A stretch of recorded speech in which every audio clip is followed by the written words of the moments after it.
Dobošová torta patrí medzi najznámejšie maďarské dezerty.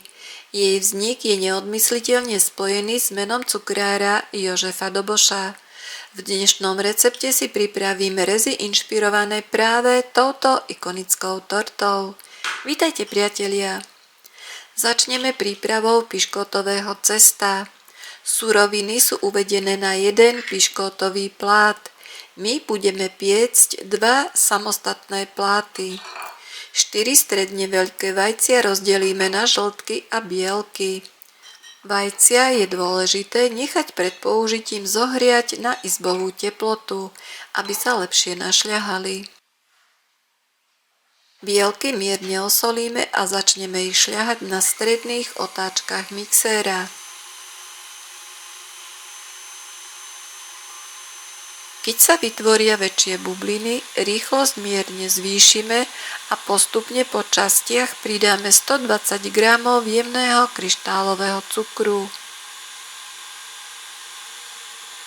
Prisypeme aj 8 g vanilkového alebo vanilinového cukru. Bielkový sneh vyšľaháme do pevnej konzistencie.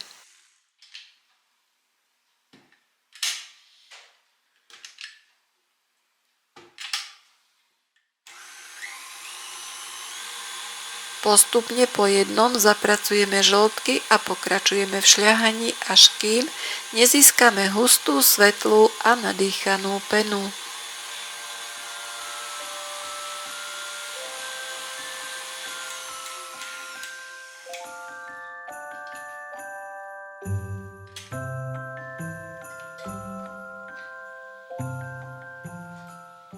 Nakoniec na 3-krát jemne vmiešame 80 g preosiatej hrubej múky. Miešame opatrne, ideálne stierkou, aby cesto zostalo čo najviac nadýchané.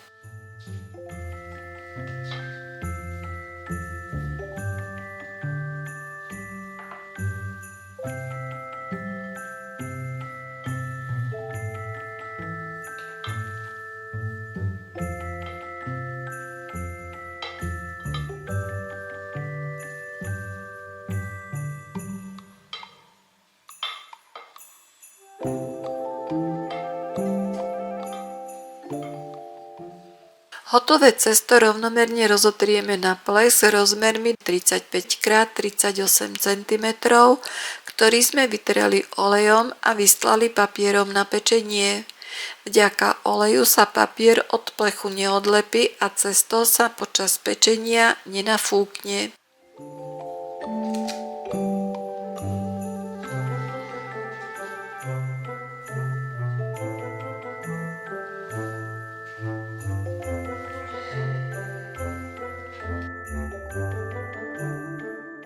Pečieme v rúre vyhriatej na 180 stupňov Celzia približne 12 až 15 minút do zlatista.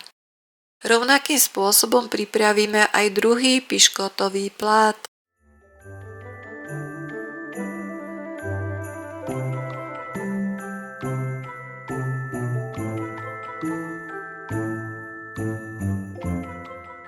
Počas pečenia si pripravíme čokoládovú plnku. Do 45 g preosiatej hladkej múky špeciál postupne na 2-krát prilejeme 250 ml mlieka a metličkou dôkladne vymiešame.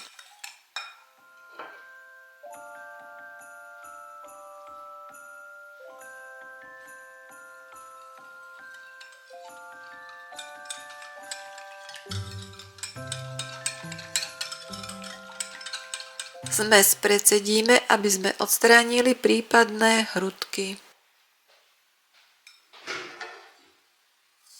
Prisypeme 100 g kryštálového cukru a za stálého miešania uvaríme hustú kašu.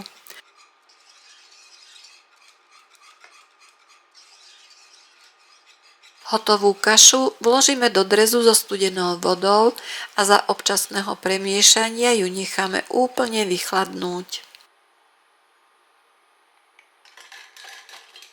Vo vodnom kúpeli roztopíme 150 g horkej čokolády a necháme ju vychladnúť na izbovú teplotu.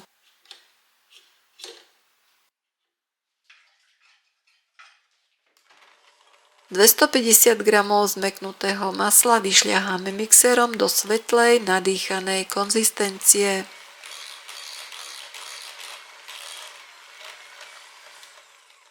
Vychladenú kašu postupne zašľaháme do masla a pri vyšších otáčkach vytvoríme hladký krém.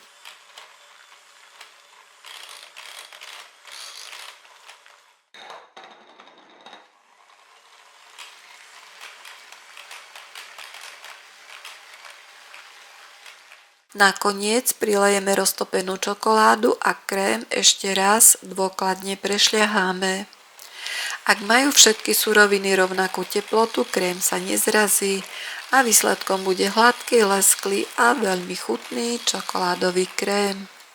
Z upečených piškot opatrne stiahneme papier na pečenie a každý plát prekrojíme na 3 rovnaké časti.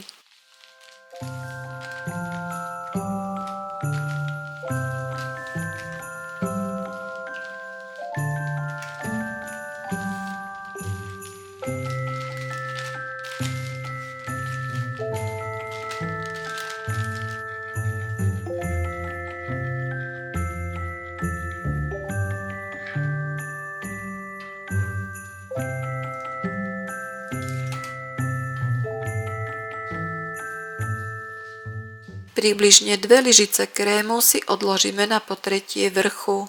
Zvyšný krém rozdelíme na 5 približne rovnakých častí a rovnomerne ho nanesieme na 5 piškotových plátov.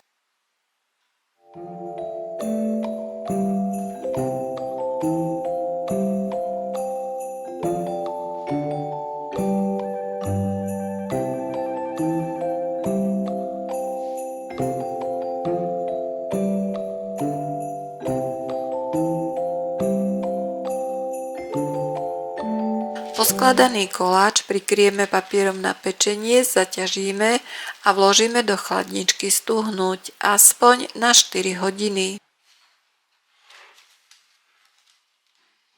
Po stuhnutí vrch koláča natrieme tenkou vrstvou odloženého krému a opäť vložíme do chladničky. Medzi tým si pripravíme čokoládovú polevu. Vo vodnom kúpeli roztopíme 100 g horkej čokolády s 30 g číreho rastlinného tuku a necháme vychladnúť na približne 35 stupňov Celzia. Koláč polejeme polevou a uložíme do chladničky, aby poleva stuhla.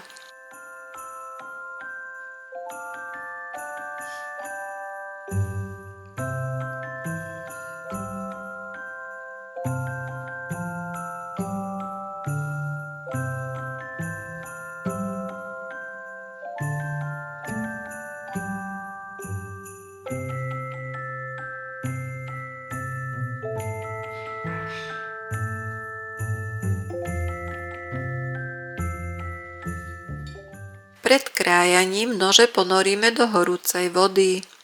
Najskôr prerežeme polevu a až následne celý koláč.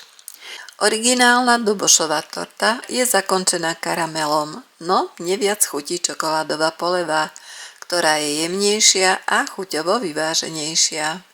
Milí priatelia, ďakujem vám za podporu a za to, že ste so mnou.